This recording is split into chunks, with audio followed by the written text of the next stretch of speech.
O Senhor esteja convosco. Proclamação do Evangelho de Jesus Cristo segundo Lucas. Glória a vós, Senhor.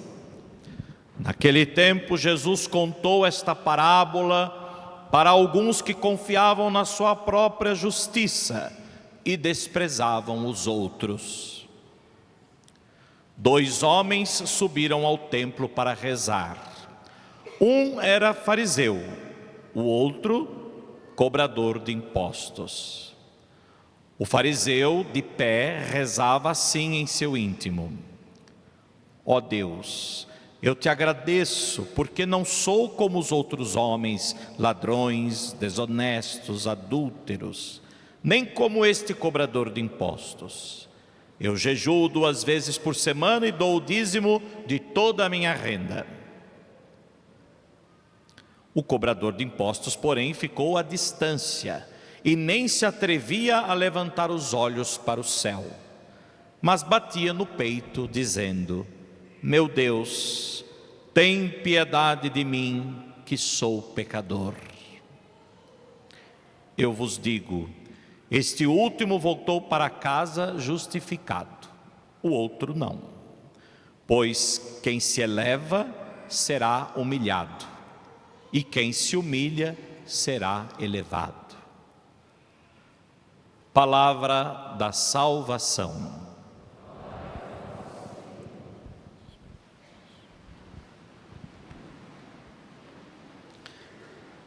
Meus irmãos, a prece do humilde atravessa as nuvens e obtém a graça. Eis o ponto central da liturgia deste domingo.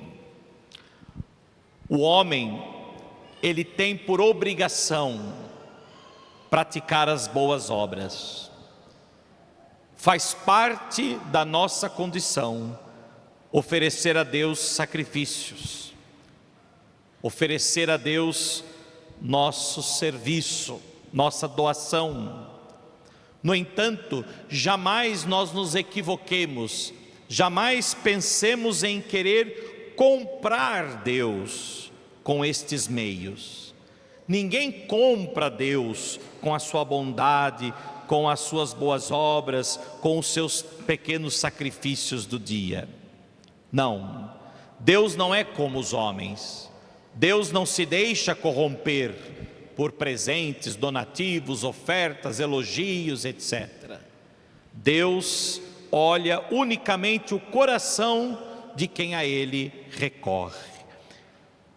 Portanto, esta verdade de fé é para nós um grande consolo. Deus olha unicamente o coração de quem a Ele recorre. Portanto, aproximemo-nos de Deus com um coração sincero, aproximemo-nos de Deus com um coração contrito, aproximemo-nos de Deus com o coração aberto para Ele, como nos fala já o profeta Joel: rasgai não as vossas vestes, mas o vosso coração, e voltai para o Senhor vosso Deus, que é indulgente, favorável, que é misericordioso. Portanto, voltai para o Senhor com o coração, pois Deus olha unicamente o coração de quem a Ele recorre. A primeira leitura de hoje é justamente um elogio à justiça de Deus. Deus que não faz distinção entre as pessoas, Deus que não tem preferência por ninguém em detrimento do pobre. Aliás, Deus ouve justamente a oração dos oprimidos, dos indefesos, do órfão, da viúva. E o que significa isso? O órfão, a viúva, o indefeso, justamente aqueles que não têm a quem recorrer. Para aquele tempo, o órfão não tinha a quem recorrer. A viúva, a mesma coisa, ficava desprovida dos bens. Portanto, alguém que necessitava constantemente da compaixão do outro, da bondade do outro, que necessitava constantemente da atenção do outro. Portanto, a primeira leitura deixa isso muito claro, que a oração daqueles que vivem esta condição, a oração do humilde penetra as nuvens e alcança a justiça e a graça. Aqueles a quem não tem a quem recorrer, recorram ao Senhor, pois o Senhor escuta a prece do humilde. A prece do humilde penetra as nuvens e alcança a Deus, alcança a sua justiça e a sua graça. Isso é uma certeza e ao mesmo tempo um consolo para todos nós.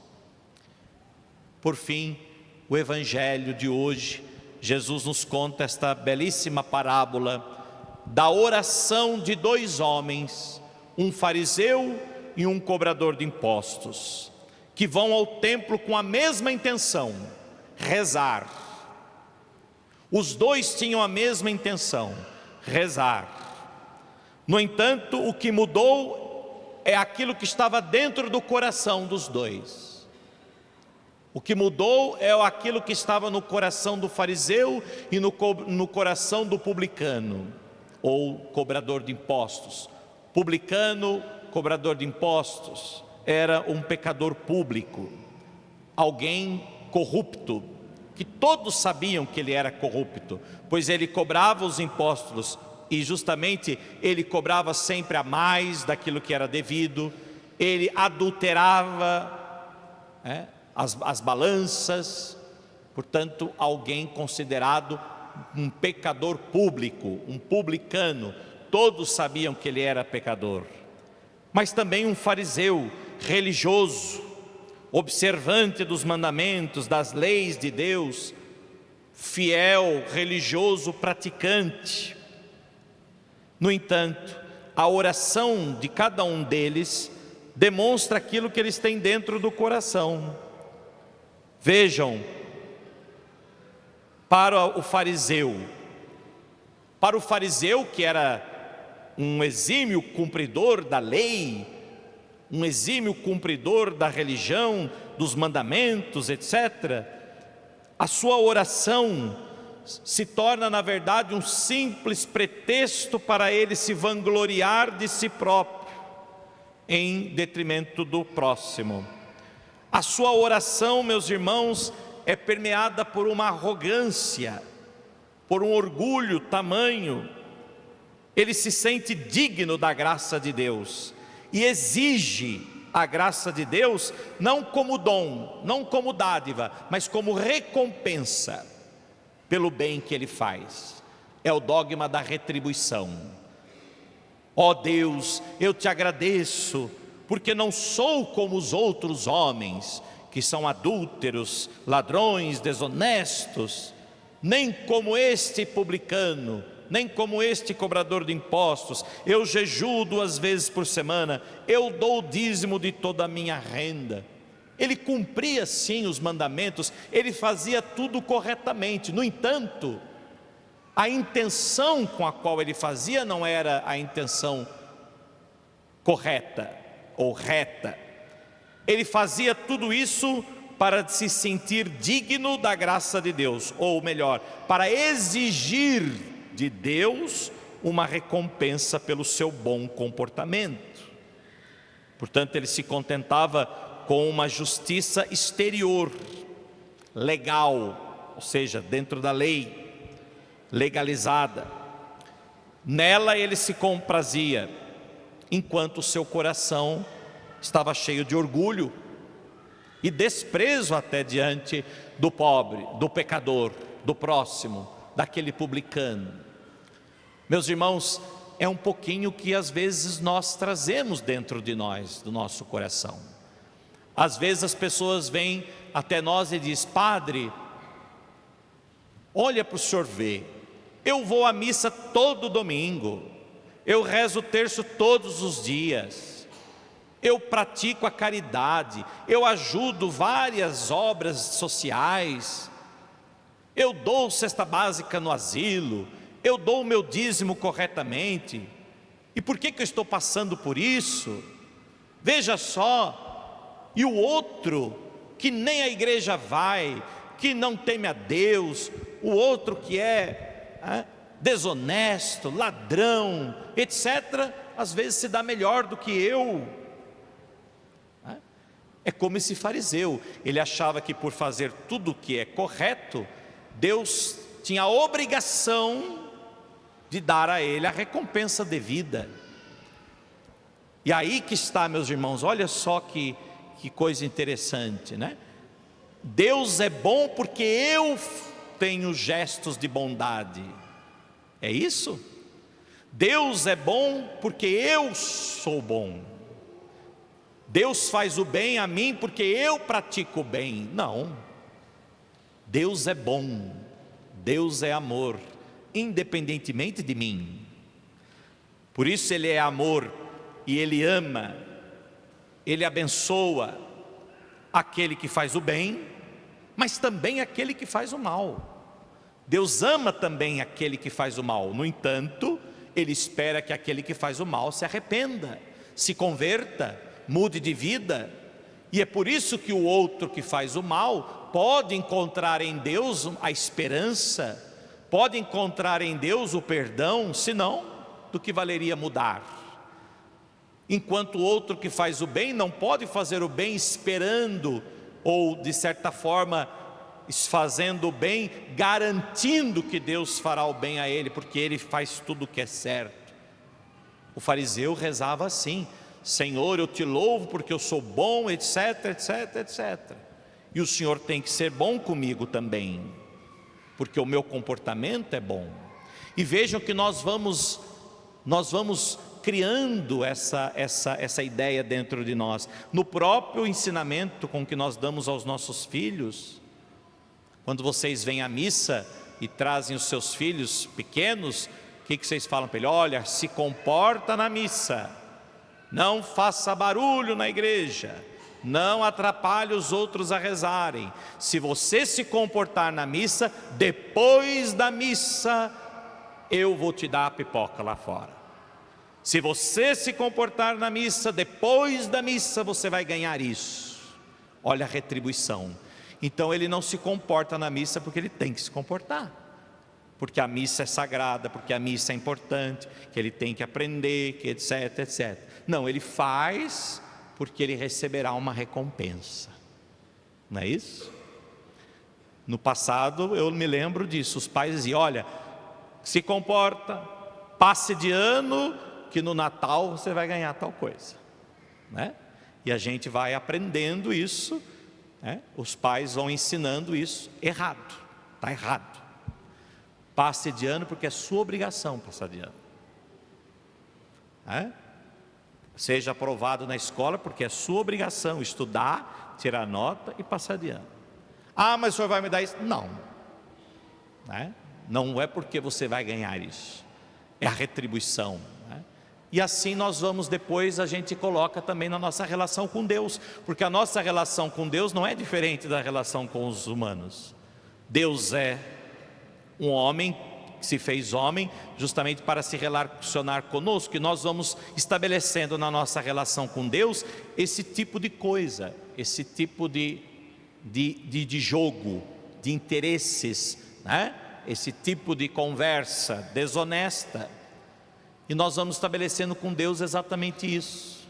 Nós achamos que Deus nos abençoa porque nós fazemos tudo que é certo, como o fariseu. Não, Deus abençoa sempre. E nós temos que fazer o que é certo porque nós somos de Deus, nós pertencemos a Deus. E aí vem o publicano, o cobrador de impostos. Ao contrário, a sua oração é cheia de humildade, pois ele reconhece-se pecador. Ele confessa que ele é pecador, e com razão, pois a sua conduta de fato era de pecador. Ele era pecador, né? Em outras palavras, ele não prestava mesmo, ele estava errado.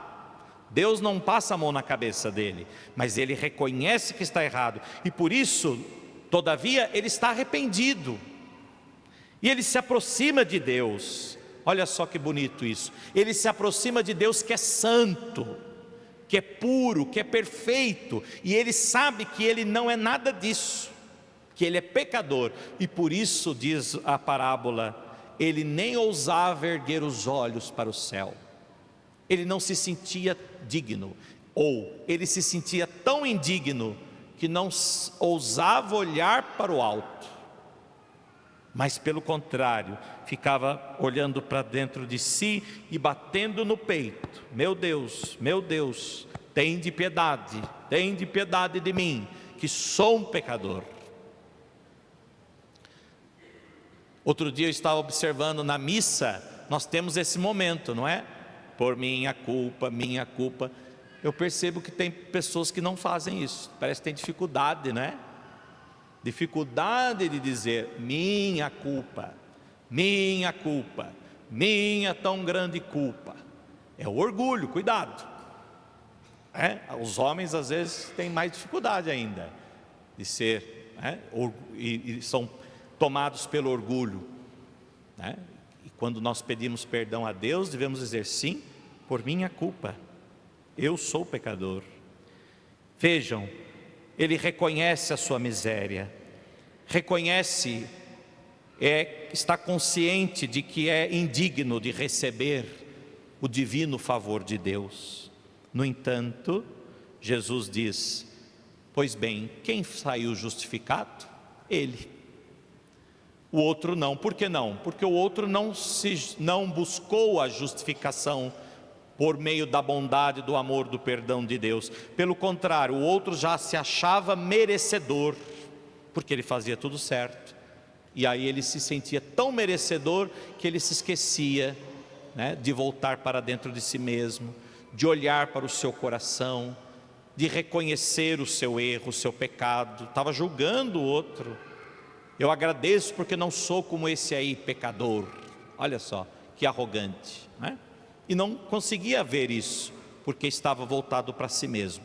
O outro nem ousava olhar para o céu, mas estava voltado para Deus, pois sabia que Deus pode exaltar aqueles que se humilham. E aí então Jesus conclui dizendo: pois bem, quem se eleva será humilhado, e quem se humilha será elevado. Todo aquele que se eleva na confiança e segurança de si será humilhado, e quem se humilha na consideração da própria miséria será exaltado. Portanto, aquele que se reconhece pecador, Deus vai exaltá-lo pela misericórdia, para que ele possa se arrepender, se converter e mudar de vida. Por isso ele é exaltado. Exaltado não quer dizer que Deus está: que bonito, você é pecador, mas Deus ama você também, e pronto, vive a sua vida pecador mesmo. Não. Deus está dizendo: quem é pecador e reconhece o seu pecado, Deus exalta com a sua misericórdia, para que ele tenha força para mudar de vida.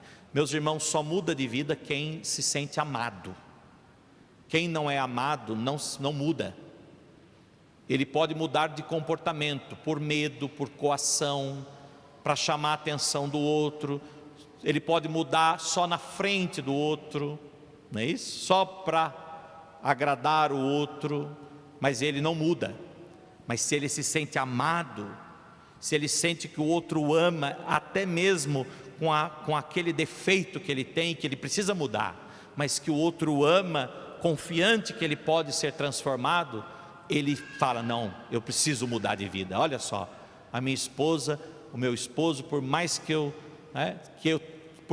eles não são nem merecedores de mim, porque eu sou tão pecador, ainda assim ela está comigo, ainda assim ele está do meu lado, ele me ama de verdade, eu tenho que mudar de vida. É isso, é assim que nós temos que nos apresentar diante de Deus: se humilhar, reconhecendo os pecadores, para que Deus nos exalte com a sua misericórdia, com o seu perdão, e a partir da força da misericórdia e do amor de Deus, nós nos transformemos, e não nos apoiemos então somente no bem que fazemos, querendo retribuição da parte de Deus. Não, pratiquemos o bem, porque é nossa obrigação praticar o bem. Façamos o bem, porque o bem faz parte de nós, não porque o bem é algo com que nós podemos comprar a bondade de Deus. Ninguém compra Deus, porque Deus é sempre gratuito. Ninguém compra Deus, porque o amor de Deus é sempre de graça, graça sobre graça. Portanto, aproximemo-nos de Deus com um coração contrito e humilde, para podermos obter dele sempre o perdão, a compaixão, a reconciliação e a força para uma verdadeira conversão, para uma verdadeira transformação. Assim seja. Amém.